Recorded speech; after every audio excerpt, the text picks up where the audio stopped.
भगवान कहीं दूर नहीं थे, उनके सिर पे ही विराजमान थे टोकरी में, वही तो नारायण है। वसुदेव की अपने पिताजी की बात सुनकर के भगवान ने टोकरी में से अपना एक चरण नीचे लटका दिया। प्रेम से बोलो राधे राधे। और उस चरण ने यमुना जी को स्पर्श कर लिया। यमुना जी ने जैसे ही कन्हैया के चरण का स्पर्श पाया, यमुना जी घटती चली गई। बोलो यमुना मैया की। ये लीलाएं कितनी अद्भुत है, चमत्कारिक है भाई। अगर सब हिंदू लोग अपने धर्म की बातें समझ लें तो कभी दूसरे धर्म की ओर ना देखें। हमारे भगवान देखो, छोटे से बच्चे हैं अभी, और यमुना जी उनका चरण छू रही है, और चरण छूते ही यमुना कैसी हो गई? वसुदेव जी के घुटने घुटने पानी हो गया, जो कि सिर के ऊपर तक जा रहा था। इतना अद्भुत चमत्कार है भगवान की कृपा। ये वो बातों देख करो कन्हैया, आसन ले लीजिएगा। कुर्सी इतनी दूर क्यों हो गई? कुर्सी इतनी दूर ना करें, भाइयों की तो इधर ही अच्छी लगती है। अपनी अपनी कुर्सी लेकर के आप आगे आ जाओ, बहुत दूर हो गए हो। थोड़ा सा भाइयों के लिए इधर व्यवस्था कर लिया। वो कौन है बेटी? योग माया है, बिल्कुल सही आंसर दिया है। इनके लिए आप आकर के गीता जी ले लेंगे। जहां कहीं समझ ना आए तो आप भगवान से प्रार्थना करना, भगवान स्वयं समझाएंगे। वो कन्या कोई छोटी साधारण लड़की नहीं है, वो यही शेरा वाली माँ है, जिनके नवरात्रे आ रहे हैं अगले महीने में। तो भगवान उधर से आए नारायण, और इधर से योग माया। तो वसुदेव जी ने अपने बेटे लाला कन्हैया को वहां लिटा दिया, और उन योग माया को गोद में रातों रात किसी को कानों कान खबर नहीं, क्योंकि योग माया से सब कार्य हो रहे थे। योग माया ऐसी माया जो है पर दिखती नहीं है, जो दिखती है पर है नहीं। यही वैचित्र है माया का। जो दिख रहा है वास्तव में वो है नहीं, और जो भैया है वो दिख नहीं रहा। भगवान है वो दिखाई नहीं देते साक्षात, और माया नहीं है, माया दिखाई देती है।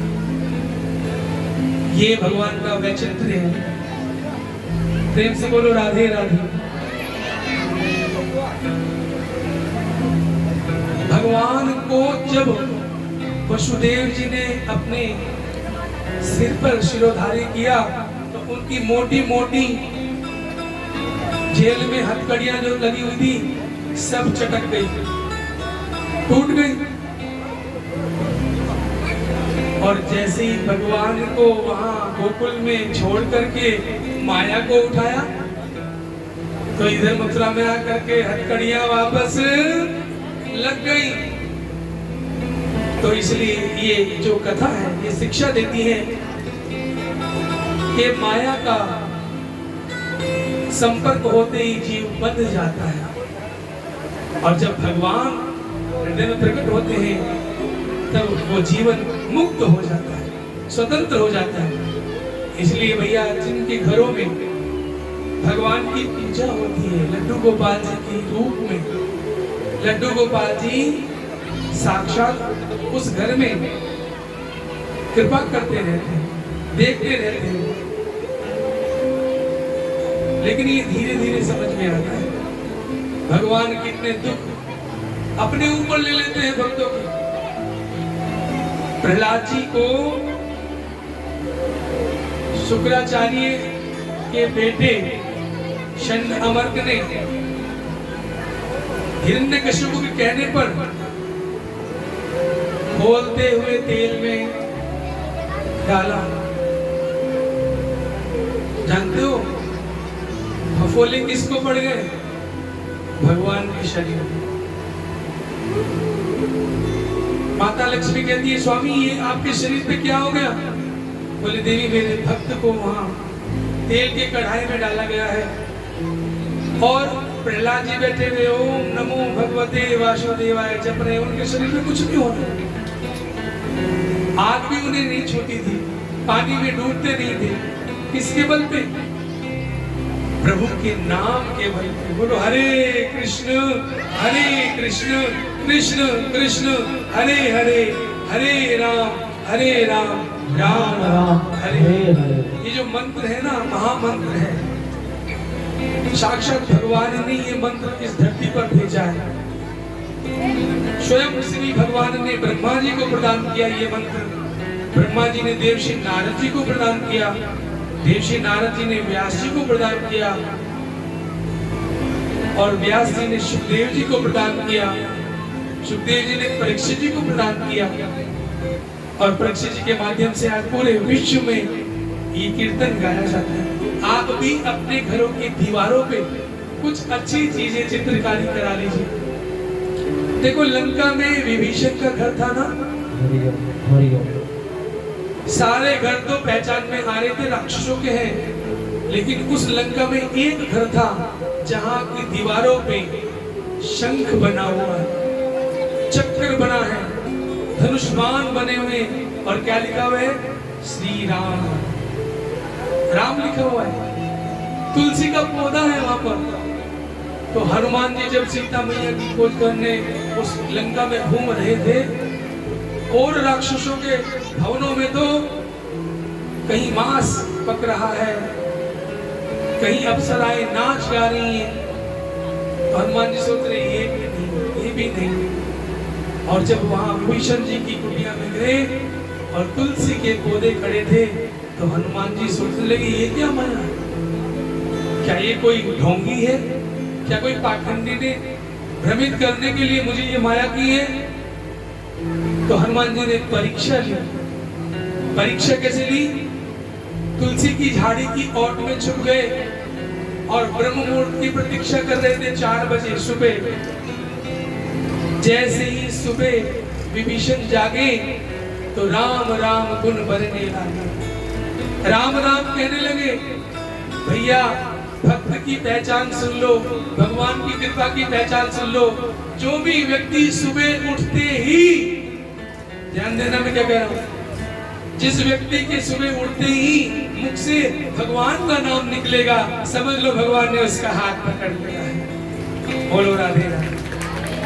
अब उसका जन्म नहीं होगा तो वो दूसरा, जिसका सुबह आंख खुली और वो राम राम राम कृष्ण कृष्ण हरि ओम राधे राधे, जिसका पहला वचन भगवान का होता है, तो माता बहनों समझ लेना उसका वो अंतिम जन्म है। आंख खुलती हनुमान जी ने देखा ये तो सच्चा भक्त है। साधु ते होए न कारज हानि। तब वहां विभीषण जी और हनुमान जी का मिलन होता है।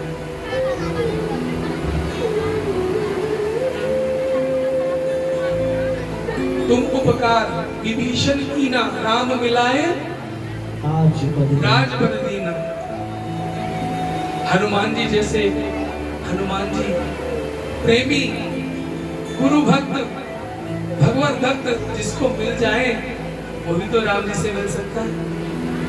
विभीषण की एक विशेषता थी कि वो अपने आप को छोटा कहकर के परिचय दे रहे थे कि हनुमान जी क्या कभी श्री राम की कृपा मुझ पर भी होगी? हनुमान जी ने अपने आप को छोटा बताया कि भैया आप तो बहुत बड़े भक्त हो विभीषण भैया, सुबह उठ के राम नाम, मेरे प्रभु का नाम ले रहे हो। आपकी मकान की दीवारों पर, महल की दीवारों पर मेरे प्रभु के आयुध हैं, धनुष है, दीवार पे राम राम राम राम लिखा हुआ है। अरे हमें देखो, हम तो जाति के बंधन है, हम जैसे को भी राम जी ने अपना रखा है, तो आप जैसे भक्तों को तो वो गले जरूर लगाएंगे। उत्साह भर दिया। एक भक्त दूसरे भक्त में उत्साह भर देता है, फिर वो भक्ति में नीचे नहीं गिरता, वो भक्ति में ऊपर उठता जाता है, अपने धर्म को समझता जाता है, हिम्मत नहीं हारता। बस यही जो आयोजन हुआ है आदरणीय शिव शक्ति सेवा समिति के द्वारा, शिव शक्ति सेवा समिति बघरा द्वारा जो आए दिन यहाँ नए नए सनातन संस्कृति के आयोजन होते रहते हैं। अभी देखिए पीछे सावन के महीने में, पूरे सावन के महीने में अनवरत भंडारे चले। भक्त कोई भी आए खाए, केवल भोले ही नहीं, केवल बाबा के भक्त ही नहीं, किसी भी जाति धर्म के भक्त वहां पर भोजन पा रहे हैं। बोलो राधे राधे। तुम उपकार सुग्रीव ही कीना, राम मिलाए राजपद दीना। भगवान से मिलाया, राजपद मिला। तो ऐसे ही मेरे श्री राम जी का चरित्र है, ऐसे ही उनका कृष्ण चरित्र है। राम और कृष्ण में भेद नहीं है, दोनों एक ही हैं। वसुदेव जी की जेल में आते ही हथकड़ियां लग गई, दोनों रुदन करने लगे। देव की वसुदेव, देवकी ने कहा मेरे लाला सुरक्षित तो है। बोले रो मत, चिंता मत कर, अब वो गोकुल में है और किसी को ये रहस्य बताना नहीं। रोगी तो कंस को शक हो जाएगा। देखो कैसी माता नहीं होंगी देवकी, जिन्होंने अपने आंसू पी लिए। अब कंस हड़बड़ा के आया और वो जो योग माया रूपी बेटी थी, कन्या थी, ऐसे रोने लगी, हुआ करके खूब रोने लगी, पूरी जेल सिर पे उठा ली। सैनिकों की आंख खुल गई जो सोए पड़े हुए चित्त। अरे भैया रोने की आवाज आई है, 8वां बालक हुआ, 8वां बालक हुआ। पूरी जेल में हाहाकार मच गया, शोर मच गया। और कंस आधी नींद में आधा जाग रहा था, चिंता में। उठाए, महाराज जागो, आपका शत्रु पैदा हो गया। कंस ने भी ना अपना बाल भाई ना जूता पहना, जैसे जैसे था खुले बाल, दौड़ पड़ा जेल की ओर। आज इसे बाहर डालूंगा, बस फिर मेरी निश्चित जीवन शुरू हो जाएगा। और आ करके सांस फूले फूले भागा भागा आया था, नंगे पैर। बोले देखी, बस बहन, आज तक के लिए तुझे दुख दूंगा, ये बेटा, ये बच्चा मुझे दे दे। देवकी रो करके कहने लगी, भैया अरे ये तो देख लो कि ये लड़का है कि लड़की, ये तो बेटी है, पुत्री है, आप इसके मामा है। मामाओं के लिए पूजनीय होते भांजा और भांजी।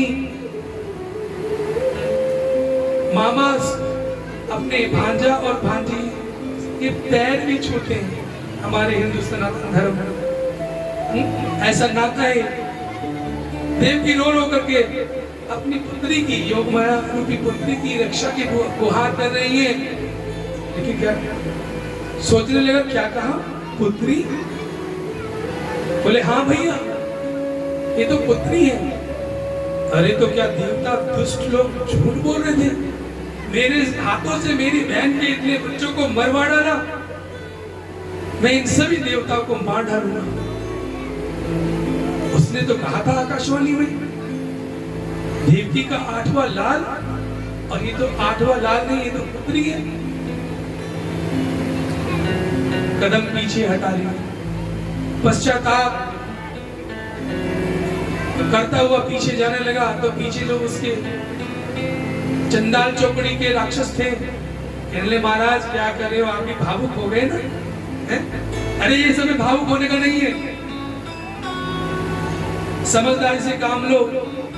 8वें नंबर पे आपका काल है, चाहे वो पुत्र हो चाहे पुत्री हो, इसको और मार डालो।